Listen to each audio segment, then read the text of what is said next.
afternoon, depending on where you are in the world. My name is Andrew Slaby, and I'm leading this TAMS searchability interview series on folks that have disabilities and understanding how they travel and understanding their pain points when they travel, most importantly. So today we have Kurt, who is joining us. He has PKU. And today we're going to talk about PKU as well as a little bit about diabetes, because Kurt also, my understanding, also has diabetes. So we'll also get some perspective on how that impacts his daily travel. Give a little background on TAMS searchability. You know, our team has been working over the last several months to go out and do dives and understand and do interviews on folks with across the various disabilities listed in the Americans Disabilities Act. From mobility issues to folks with autism to cancer and AIDS, and now today with PKU. And truly our goal is to do these interviews, learn from the interviews what those pain points are, put together some best practices, standard works, and take that information and advocate across the travel industry, utilizing really the influence that we have amongst our members who work for airlines, hotels, travel agencies, online booking tools, and travel buyers like myself, who are, who do have a voice. And we are using our voice to advocate for, folks that need it. And we certainly see the opportunity to advocate for those with disabilities. When we look at our statistics, Kurt, and we said this many times in a lot of our meetings is, there's 1 billion people in this world with some form of a disability, and less than 3% of them travel today. And we believe that's because the travel industry does a poor job of helping facilitate and making folks with disability feel that they can access travel. And so, we're out here to learn, and we're looking forward to meeting with you today and learning from you about your life with both PKU as well as diabetes. So I'm going to hand it over to Kurt. And Kurt, if you want to give us a little bit about yourself and tell us about your... Yeah, sounds good. Thanks for the intro. Thanks for having me. I typically am talking to people within my community. So if I use any jargon or any acronyms or anything, that I'm used to using, please interrupt or whatever and ask for clarification. I am a documentary filmmaker by trade. I travel a lot, probably on average, like 2 to 3 weeks per month. I'm not in my house. And, usually it's not a direct flight. I live in Madison, Wisconsin. So it's usually multiple flights to get to my destinations and things like that. So, a good month would be only 4 flights or something. So, lots of travel, lots of hotel stays and things like that for my work. And then of course, anytime you want to go on vacation or travel, typically flying with all of my medical equipment and things like that. As mentioned, I do have a rare metabolic disorder called PKU is the acronym. The full name is phenylketonuria. And it's classified as a rare disorder, which means it meets the threshold of like the birth rate and the instance in the population is low enough to be considered rare. I don't know the number, the cutoff offhand. It's Googleable. But it is rare, but it's one of the most common rare metabolic disorders. And there's a litany of other disorders that fall into that metabolic category. And so I'm just a representative of all of the inborn errors of metabolism. And they generally all require a special diet. You have to eat, in my case, a low protein meal, which means basically fruits and vegetables. And then there's a formula to kind of supplement all the other nutrition that you're not getting from such a limited diet. So I have a shake formula similar to a protein shake that I have to drink 4 times a day. And without that, think of someone who's been fasting for 24 hours or something. You're kind of spacey. You don't have the nutrition, you don't have the calories, you don't have the protein and amino acids that you need, and you're just kind of lethargic. So without that shake and without those minerals and things, you're kind of a little slower and a little just kind of out of it, and of course, if you go days, weeks, months, those things start to, exponentially impact your experience and your function, leading to permanent damage and things like that. So, there are people with PKU and other inborn errors of metabolism that are on disability or can only work in a limited capacity and things like that. So, representing that community and any questions you have regarding the diet, or it's a lot of information and it's all pretty particular to each disorder. So if you have any questions while I'm describing that, please let me know. But that's kind of my background, as well as the type 1 diabetic experience. But that's what I'll be speaking to today, at least. Great, Kurt. So a lot to unpack, to learn about in terms of PKU, because I think, as you noted, it is rare. So the market size on this is probably limited, right? We're probably talking, let's say, less than 10,000 people or less than maybe 100,000 people. The current rate is like 1 in 10,000. They estimate people specifically with PKU is about 18,000. And then if you expand that to the other rare disorders and other people in the inborn error of metabolism community, not really sure on those numbers, but there's more than 10 or so thousand, I'm getting the stats from PKU News. It's a national organization, and they've been working to kind of collect the stats. Unfortunately, right now we lose about 50% of adults to care, meaning they go off diet or and things like that. And that's a shockingly high number. Think if we lost, 50% of people with diabetes to care, meaning that they're not managing their diabetes, they're not taking insulin, they're just completely off care. That's a giant number, no matter what the birth rate is or the instance in population, like 50% is just crazy high.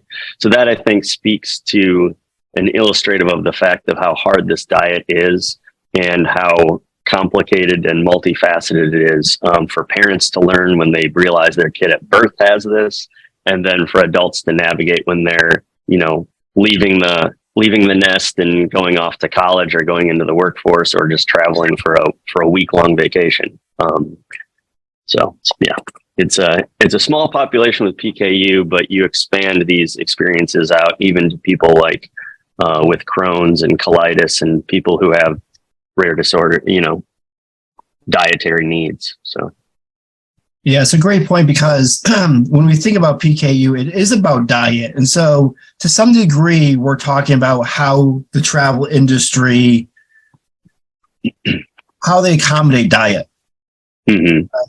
And I was just on a lot Polish air flight to Warsaw, and I actually made a mistake because I actually chose just the normal meal, and I realized I should have gotten the Jewish meal, because the Jewish folks will get they actually get this kind of nice box that actually is pretty appetizing, and it made me realize I should have thought a little bit harder about the meal I selected, and because diet is important to them, and they've actually had the travel industry think about their dietary needs.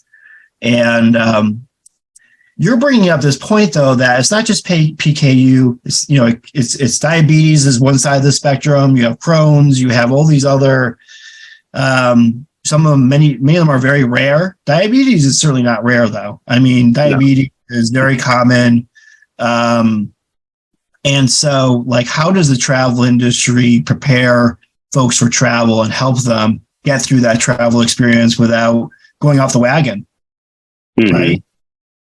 Because it seems as if, based on your point, is that a lot of folks go untreated and they will just go by the wayside, especially during those transitions, whether it's travel or it's going up to college.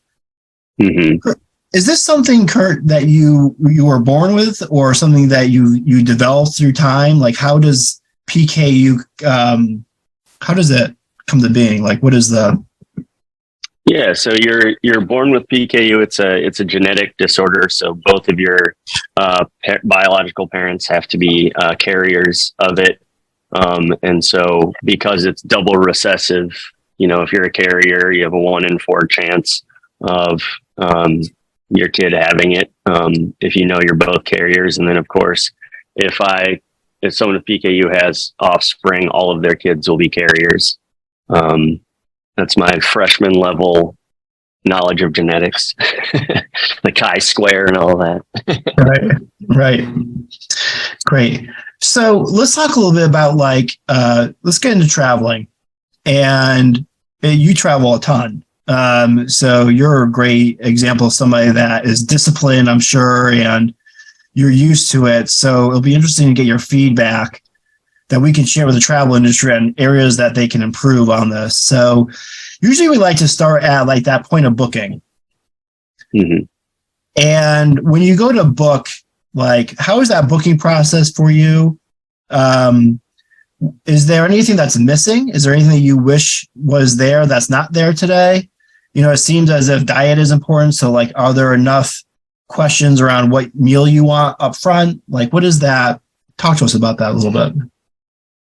Yeah, kind of a case study 2 weeks ago, spare the moment, probably 3 days before I had to travel. I had to go to Lincoln, Nebraska to film 2 interviews and shoot some, kind of B-roll for a documentary. I don't know anything about Lincoln, Nebraska. I've never been there. And I had, 72-ish hours to book my flights and accommodations and rental car and stuff like that. So the first thing I try to do is look at location. Downtown typically has more meal options than out in the suburbs where it's more residential. So I usually use Google Maps to try to figure out where's the highest concentration of restaurants, but also access to a grocery store, so I can get to a grocery store if I need to. And that location is pretty important because I'm working, 10 plus hours a day. I need, food options that I can pack with me and bring with me, or I can pick up on the go. So looking at locations of hotels and Airbnbs and those sorts of accommodations is first of mind for me. I would say I'm 50-50 maybe on Airbnbs and hotels, simply because it has a kitchen, and having a sink that's deep enough to put my shaker, my blender bottle shaker into is a big thing, because a lot of hotel bathroom sinks are shallow and I'm kind of going sideways with it. And it's just a little clunky. Access to a refrigerator is super important, especially for my longer trips where I need to keep insulin refrigerated. And those sorts of things are important. I don't go to a hotel individual website.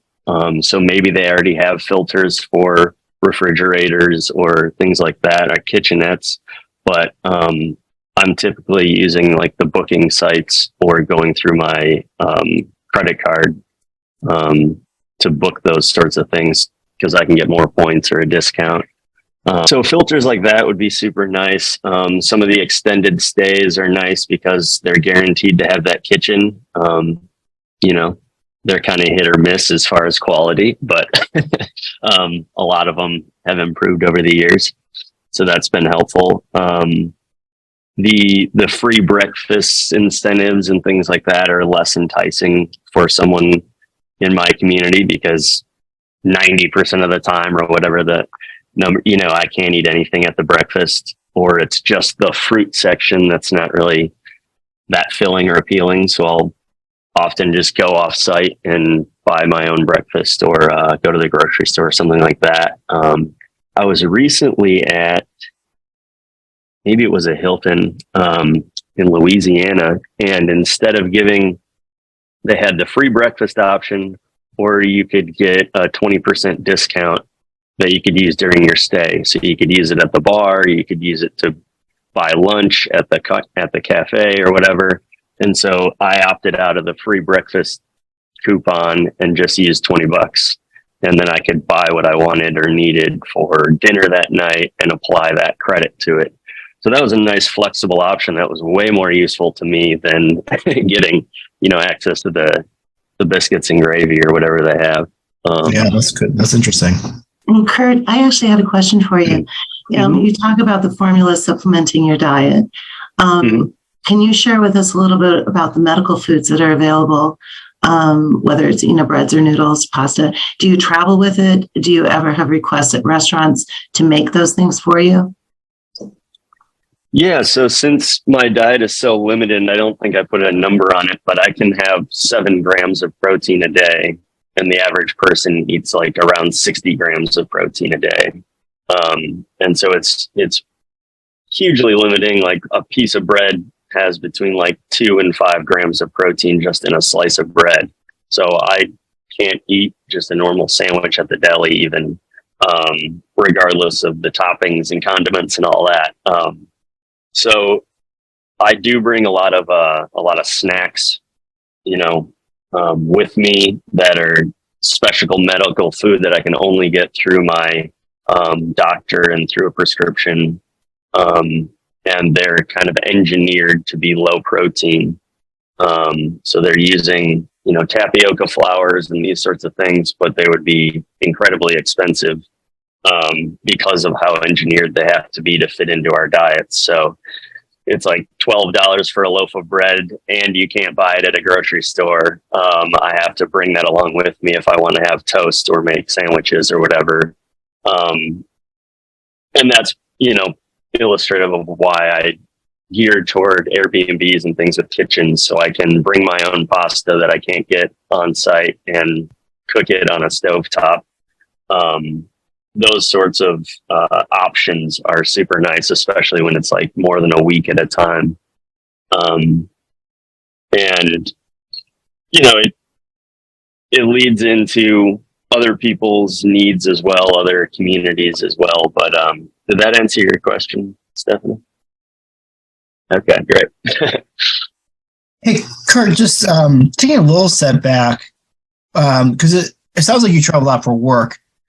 What booking tool do they have you using? Are you using like Concur, or are you using like Expedia, or are you like, what is the booking tool that you are using today? And maybe as a company, I'm assuming. Yeah, I'm freelance. So I usually do all my booking just probably as the average traveler would be doing. I'll compare through my Chase travel credit card, and then I'll compare with Expedia and things like that. So it's pretty loose for that front. So you're using like leisure booking tools. Yeah. And because, a lot of corporations, they get pinned into like a corporate booking tool. So companies the size of Raytheon Technologies, we use Concur, which owns like 60% of the market. And, so that experience is different than that leisure booking experience. Actually, the leisure booking experience tends to have more flexibility to it. There's more competition, and they tend to actually have a little more searchability within it. And I'm interested to know, because you made a note early on that like there are things that you like to search for, like refrigerator, or perhaps even the dimensions of the sink would be interesting to you. Is there a tool that you use in the leisure side that does a good job of doing that? That you use that like allows you always to search by if they have a refrigerator or not? Or I know the sink dimension is an extreme, but like the refrigerator thing to have on there. Yeah. Not that I've seen. Frankly, if I know the trip is going to be long enough, I'll just go the kitchen option to guarantee those sorts of things. But yeah, not that comes to mind, at least. because you're kind of limiting yourself by doing that, because like most, not every, but many do have refrigerators. Mhm. They don't have the whole kitchen, they'll still have a refrigerator. Right. I guess for you do want the full kitchen though, because that allows you to do more meal prep, I guess. Is that fair to say? Or Yeah, it's fair to say. I think it really depends on duration. For me, it's like having the option if I'm going to be there for a week or longer is like vital. But if it's a 3-day stay or something, I can, a kitchen is less important. So yeah. The other thing to think through is like not all refrigerators are created equal either. very true. Yeah. Like at my mini bar, sometimes it's just very shallow, right? And so Mhm. it doesn't really fit much more than like a few water bottles in a candy bar or whatever. Right. Yeah. And because I travel so much, my formula that I drink, 4 times a day or so is a powder, and I'm adding it to the water and shaking it. And that, there are people that are on a different type of formula that's ready to drink. So it's a liquid and they have to keep it refrigerated. And so then if you're talking about a week-long stay, because they're going to Florida for the winter or whatever, they'll need, 28 ready to drink bottles that are refrigerated. And yeah, certainly some of those hotel mini fridges and stuff just wouldn't fit that. And then they're talking about getting permission from the front desk staff to put it behind the counter, and they'll come every day and grab 4 from the employee fridge. And who knows if Greg out back is drinking one of those on accident or cracking it open, or who knows what's you're not in control of your own medication, which is a little terrifying. So Interesting. It's like you think of like an ADA room, like I don't think an ADA room even considers the size of the refrigerator. no, it's usually a shower that kind of leaks onto the floor, and that's about it, right? Maybe a wider door and a doorbell or something, but yeah. But the refrigerator is actually something within the hotel, like an ADA room that would actually, somebody that has PKU or even diabetes, right? If you have diabetes, you're storing insulin in that refrigerator. And again, not all refrigerators are created equal. So that's interesting. Okay. Yeah, someone to talk to on the corporate level is probably Lisa from the National PKU Alliance. They do a conference every 2 years, and it's usually like 600 to 1,000 people. So they're trying to find hotels that have refrigerators in every room that can accommodate 600 people with PKU and other inborn errors of metabolism on a conference center, setup. So they definitely do a lot of vetting, and most of it's through phone calls and stuff to verify that this is the block that we can get, and all rooms will have these size refrigerators. Yeah, these things that we need as an entire community. So they might have a better corporate booking perspective. I think this is the most I've ever thought about the refrigerator from a travel perspective, honestly. Okay. And is it just a refrigerator, or is it like a freezer something that's desirable? Do you need a freezer? Not for this stuff. Not for PKU. No.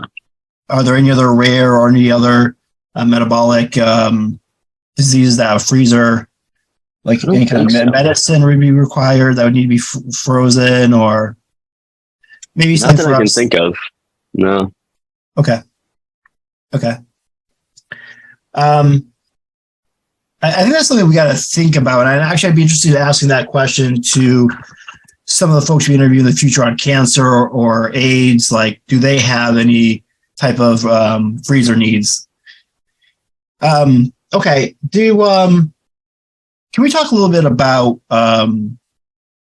the airport and the airplane ride and the meals on the airplane And what is that like, Kurt? Tell us a little bit about your airline experience. It takes a lot of planning. Yeah, I mean, it starts from packing all of your formula pouches. I'll grab one so you can visually see what they look like. But it goes from packing, this is one of them, and they lay pretty flat. They pack pretty well. They're pretty durable. But when you're talking about, packing 28 to 40 of those, depending on the length of the trip, you're talking about half of your backpack is just full of this, powder. And you can't check that, of course, because if you lose the bag or something, you're, screwed. So having those in a carry-on capacity, some airlines now make you pay for a carry-on. And then you're trying to say, well, this is a prescription. I shouldn't have to pay extra for it's a whole dance, and you kind of realize or figure out quickly which airlines are most accommodating. I mean, I even know now which connection flight, if I fly Madison to Chicago and I'm on a CRJ 200, I won't be able to fit my backpack in the overhead because it's way smaller. So then I'm limited to, okay, I need to connect through Denver because that will be a bigger airplane that I can actually take two of my bags onto. And it's a lot of fun logistically, figuring out what you can carry on and can't carry on. And of course, it's expanded with diabetes. You need to take your insulin pens and your needles and those sorts of things with you. And you're not checking that because it needs to be temperature controlled and can't be lost. TSA is usually pretty good. I don't really have many problems with TSA. They might pull the bag aside and scan it and do an extra search. Every once in a while, they have to swab and make sure the powder isn't, something illicit or flammable or whatever, which, understandable. Right. Navigating the airports, they're usually, from a diabetes standpoint, there usually aren't sharps containers anywhere. And so you're like, technically, I guess, illegally throwing them into the trash and doing that stuff, which puts, staff in danger. And it's just not great. Hotels don't have sharps containers either. They're supposed to. You're supposed to be able to go to the front desk and they'll give you one or they'll show you where it is so you can put your sharp needles and used devices in there, which they don't typically have, which if I was the janitor, I would probably hate that because you're at risk of being stabbed by stuff. Totally.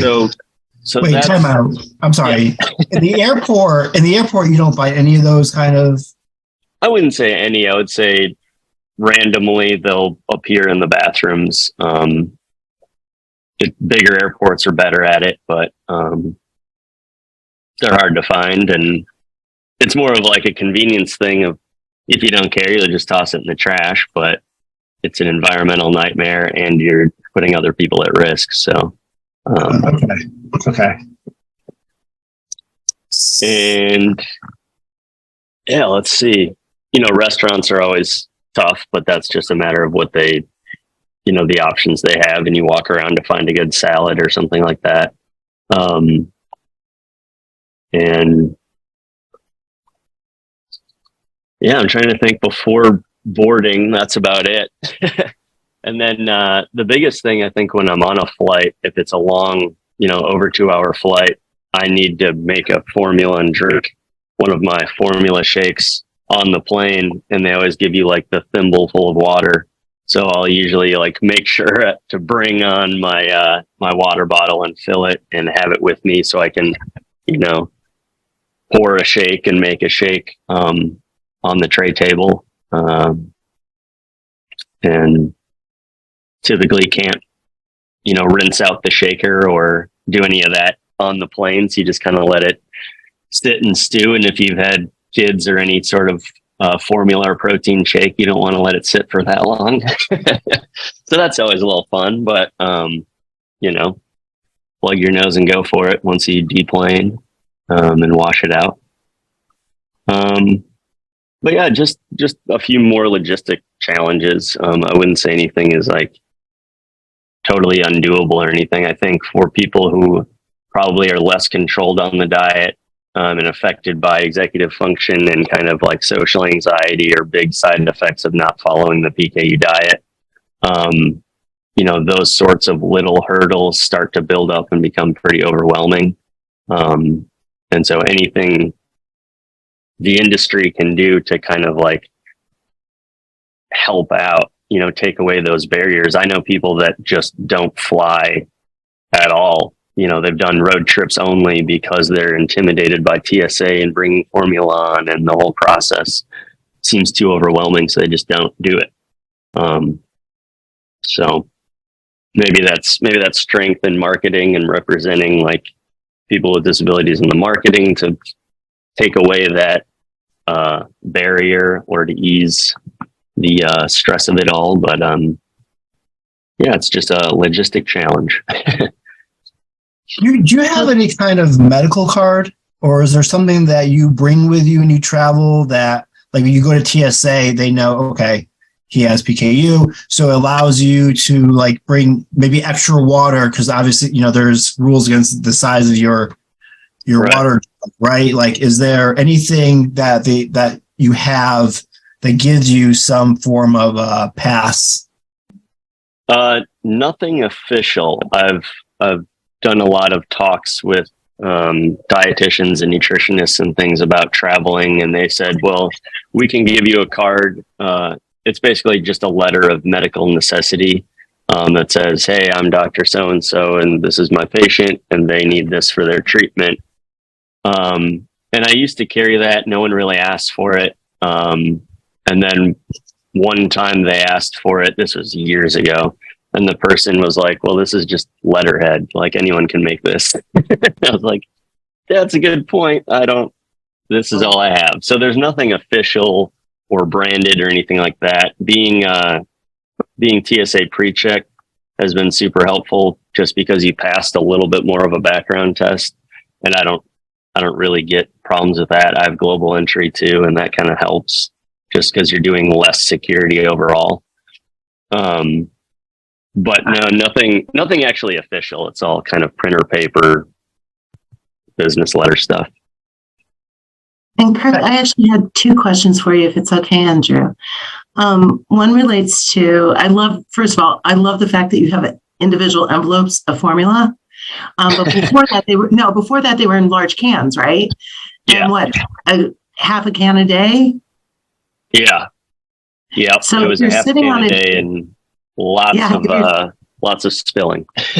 Yeah. If you're sitting on an airplane and that formula has to be measured, and then it has to be added to your water bottle or your bottle, and all of that. Did you just fly without formula for the intensity of your flight, or did you have to bring pre-filled bottles that were pre-measured on the plane, or how did you do it when they were cans rather than the individual envelopes?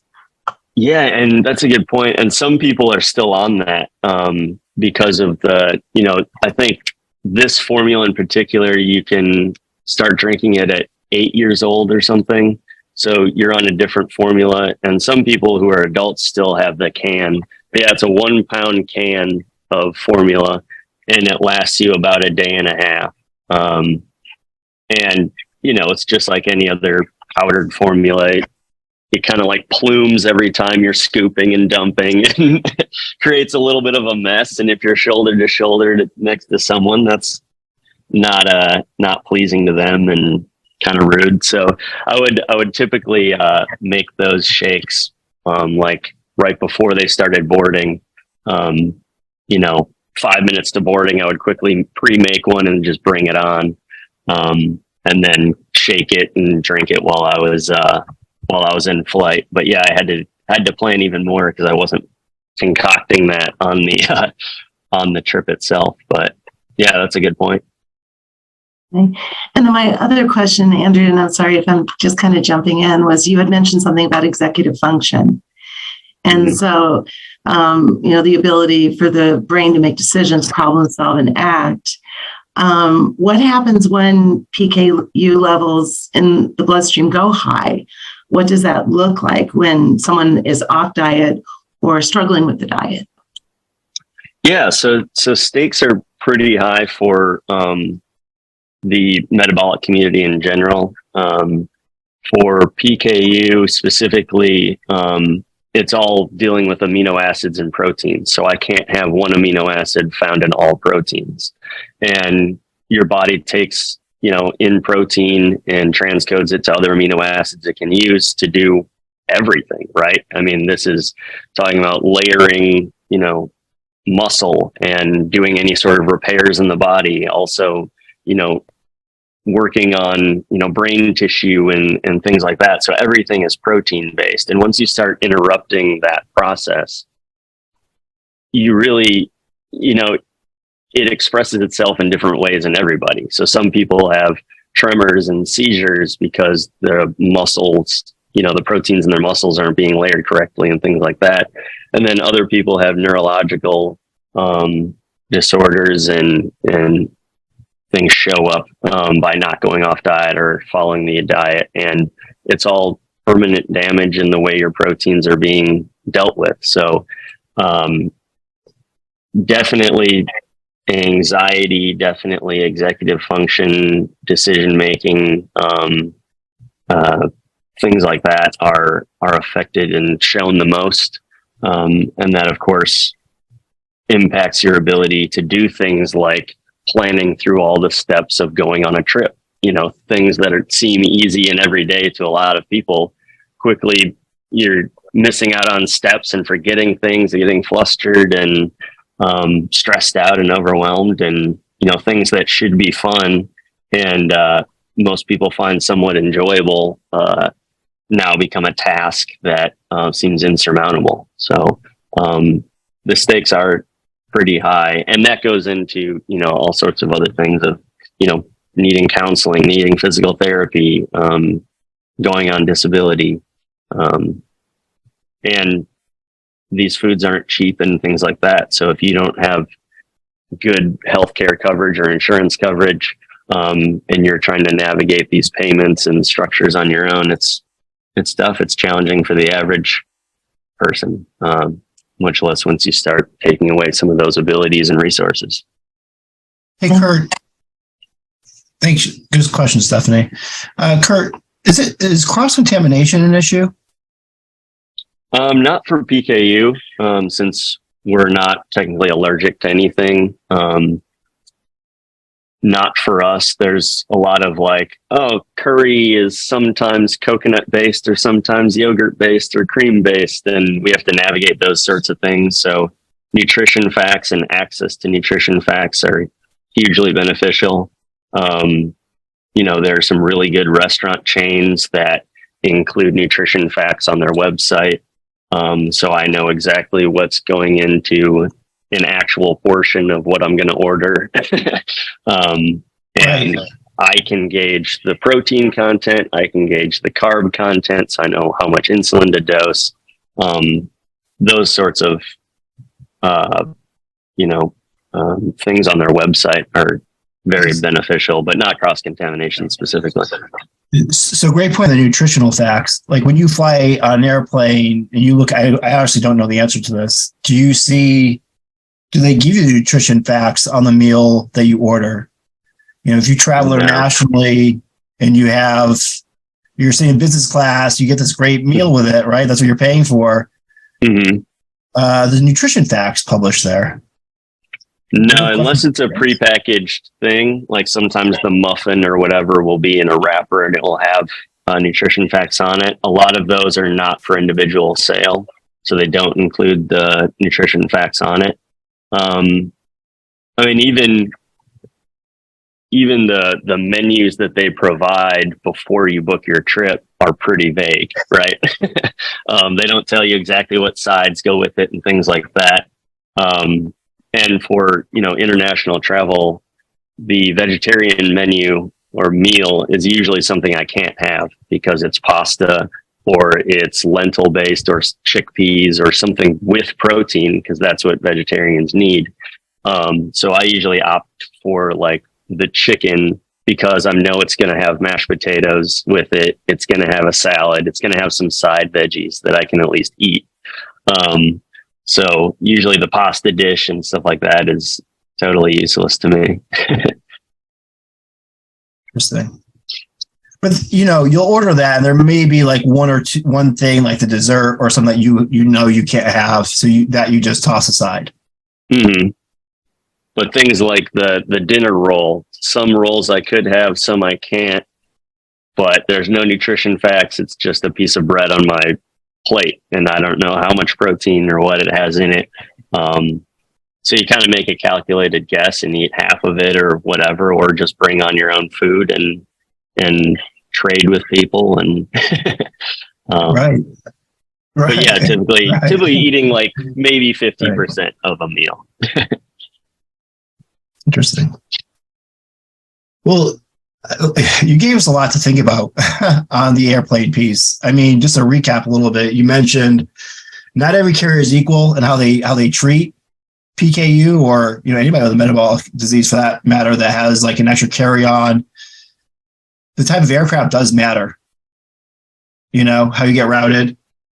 There's not enough areas for you to throw any sharp containers, recycling around the airports, or even hotels, or even restaurants. Which I kind of get that to some degree why they don't have too much of that, but I also think like there should be. Every airport should have someplace, somewhere. Anybody with diabetes that has to use a syringe, which is a large population, certainly needs that. It seems to me like TSA is pretty good, but like I feel like with a pre-check, I feel like they should like you should be able to, on your pre-check, like part of your profile, perhaps should say like you should be able to notate I have PKU. And then that should allow you to pre-check, maybe give you a couple of some value to that, like whether it's a little bit bigger size bottle to carry in of water, or explains the powder better, or yeah, that's a good idea. As you're coming through, like they see that on your records. And I know like perhaps there's some like HIPAA, so you don't need to provide it, but if you decided to provide it because you knew it would help, why not? Mm-hmm. Okay. Anything else on the airline experience? I mean, we talked about the meals, the nutrition thing is huge. Like, why isn't there like more nutrition facts on those meals that they're giving you? Because that, again, it's not just PKU. That really impacts anybody with any of these types of metabolic or severe allergies. Even certain things like that's a large population that's not being considered. And you, I guess making the shake, the powder could be an issue to some degree. I don't know how to fix that. I think those are kind of your own tools, Yeah. That's probably a little more kind of the personal side. Do you need refrigeration on the airplane? Not typically. I guess for an international type flight, you would, just because you're spending, 8 hours on a flight or something like that. What's that threshold? 8 hours plus, maybe? Yeah, it's kind of, for insulin at least, it's kind of loose. But you're kind of just trying to keep it below 40. And typically I'll just take a Yeti full of cold tap water, and then my insulin, I'll put it in a waterproof thing and put it in the Yeti and close that. And it keeps it pretty temperature controlled until I can land and get it somewhere. But I'm not sure about the ready to drink formulas. I'm not sure that's shelf life. Oh, okay. Okay. So 8 hours is like referring to like you had insulin, but like you said, you have a workaround. You use like a Yeti cup perhaps to do that. Does that give you an issue going through TSA? No, so I'll usually have it in the cold water, dump the cold water, and then as soon as I'm through security, fill it back up with water. I did forget to do that one time, and they kind of pulled it out. I was like, it's insulin. Don't worry about it. And they were just like, whatever. So I think it's a factor we can't quantify is like how much the agent does or doesn't want to care. It's like it's really in their hands of like weighing this out, reading the person. Are they pre-lunch break or post-lunch break? Maybe because I've run into instances where they've looked at these pouches. There are a lot of them. It's kind of dense, so they'll like have to open one and test the formula, and then I'm just out a packet, for that trip. And other people who just kind of look at it and go, "Oh, it's medical," and move on. And it's really kind of down to the individual, I feel like. Right. Okay. Have you ever asked to use refrigeration on an airplane? No, I haven't tried that. Could you see there being value in refrigeration on there? And I'll try and lead you on this, but like, it just seems like to me like somebody, and this is really sticky, right? Because now you're asking airplanes to hold like medication in a refrigerator for people, and what if it gets mixed up or goes missing, there's a lot of liability with that. Yeah. Perhaps it's refrigeration built into the chair, so the ownership is still with the individual. Mm-hmm. So something to think about. So, Kurt, I know we've gone over time. We scheduled initially for 45 minutes. I'm still available to keep going. I would really like to hear more about your experience in the hotel, because I don't think we've really talked much. I mean, we've talked about the need for not every refrigerator is equal within the hotel, but like, what else? Tell us about that experience of like. And by the way, I'm kind of passing through like rental car. I'm not thinking there's anything with a rental car with PKU to think it through. Is there? No, not really. Is there any? Okay. So thinking about the hotel, we talked a little bit about, again, like you using the hotel's front counter from time to time for refrigeration. Mm-hmm. We talked about the refrigerator in the room, that importance. And if you're doing meal prepping, that's important. We've talked about location of the hotel is important, because it being near like a grocery store is actually best case probably for you, right? Yeah, definitely. Having access to those sorts of meal options is just, vital. And, being downtown, things like that are typically what I look for. Mm-hmm. So something we didn't touch on in the specific to hotel experiences is, I'm making 4 of these a day, and then usually I'll just, have the privacy banner, whatever, the door hang on, because I don't need new sheets or whatever. But I fill up those tiny bathroom trash cans really fast, because I have these, and then I'll have some diabetic supplies, some packaging.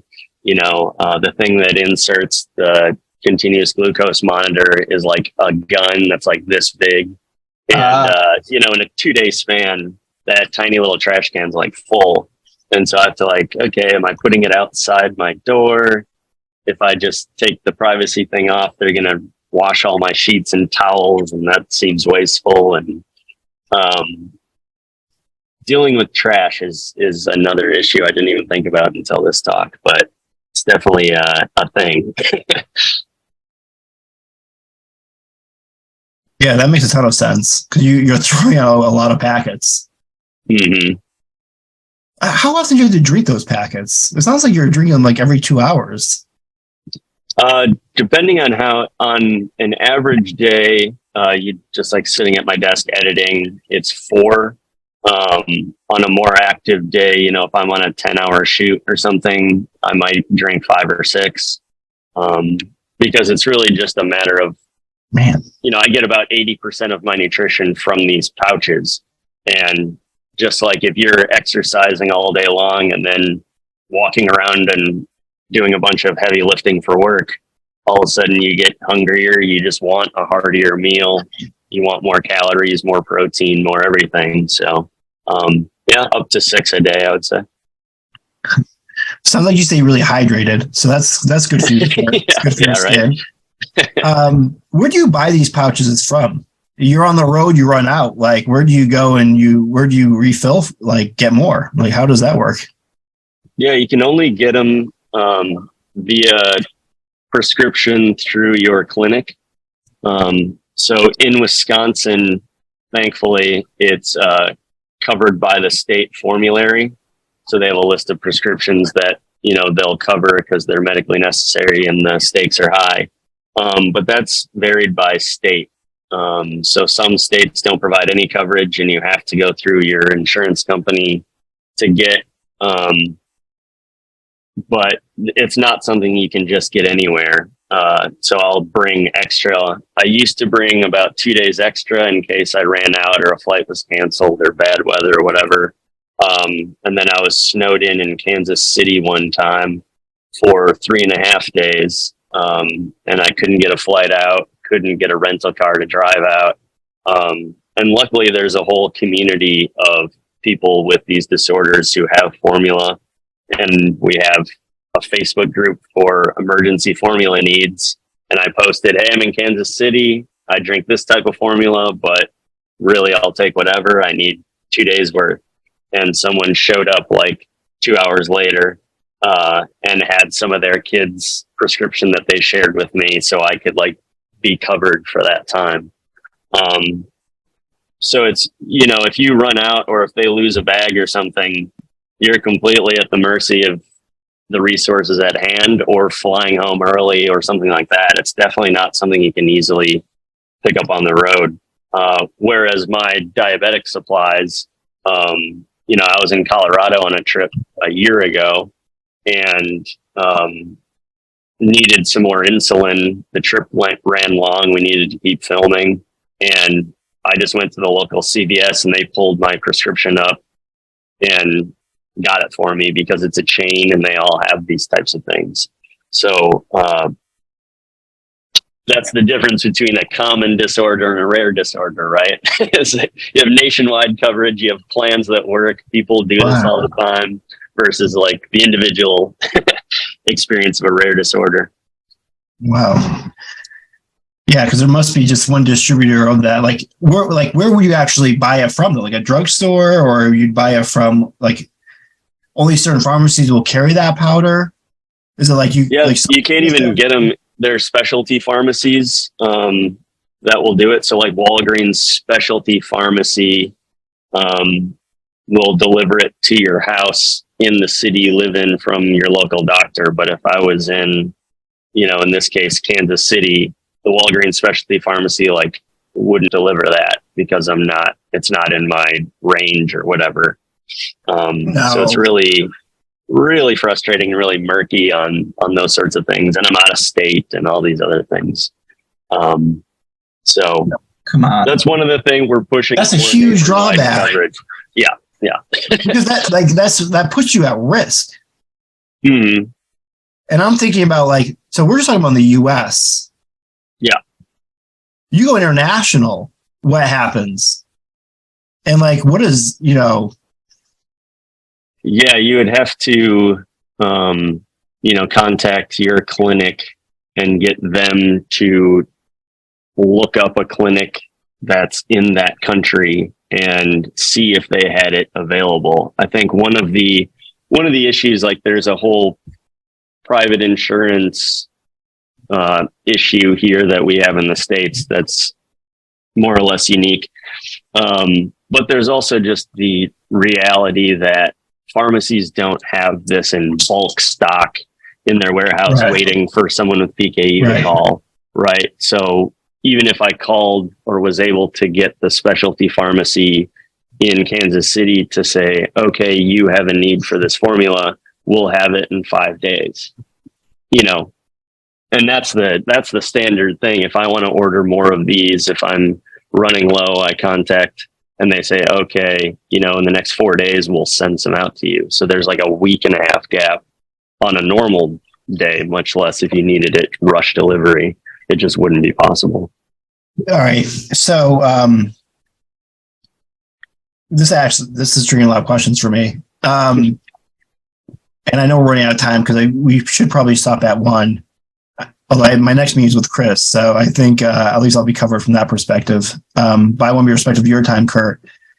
The thing that I'll tell you is triggering my mind is we have in the industry, there's different service providers that provide duty of care. So if you're out traveling, they take care of you. You call them, they take care of you. And I'm thinking about ISOS is who we use at RTX. And I'm thinking to myself, ISOS should have in Europe, an inventory of these packages, these packets. Anybody with PKU that's traveling on behalf of our company, if they need an emergency PKU, one of these packets, they call it ISOS, and ISOS would guarantee that they'll get you that packet that you need.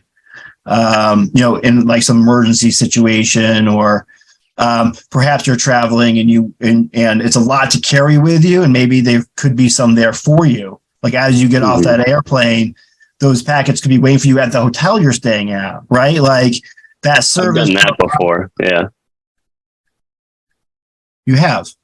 Yeah. For some shoots I go on, they're a month long or more, and I'll work with my clinic to get, more than I'm usually allotted, and I'll send it to my location, and then have it be there. They take a photo of it, say it's here, and then I only bring, a week's worth, and then it's there when I need it. It's arrived early. It's guaranteed to be there. So I have done that in the past, and it's nice to have that peace of mind for sure. What's their shelf life like? For the powders, it's a year. So you could have it for around a year, and then even after, I worked with a company called Cambrook, and even after a year, it kind of loses its efficiency. It's not dangerous or toxic. It doesn't go sour or anything. It just kind of is less effective. So you gave us a lot to think about today. It was really fantastic. Thank you for your time. I hope let's stay in contact. As we move this forward, we look for advocates, and we'd love to, continue to engage you, and I'll include you on future emails. Happy to talk more about PKU. I think that we'll be doing more interviews. I think on this topic, especially, there's other folks that want to hear these conversations. So we will certainly be more, we're certainly willing to continue to engage, and hope you are as well. Cool. Thanks for having me. I think this is an exciting initiative to hear about people's experiences that aren't the norm, and start, kind of including them on the conversation. And it's pretty cool to be able to share my experience and maybe improve the experience and just the travel quality for others. So that's pretty awesome. Thanks for doing that. I really appreciate it. And any questions or anything you have, feel free to email me. Stephanie has my info and all that. So happy to answer follow-ups or help out in any way. And I also want to just say thank you, Kurt. Thank you so much. And thank you, Andrew. As you know, PKU is kind of covered under ADA, so very important topic to me. And to be able to find somebody such as Kurt to speak with, thank you so much. I appreciate it. Thank you, Stephanie, for saying this up. This was great. Thank you. Okay. Thanks to all. Okay. Great. Thank you, everyone. Bye. Yep. See ya.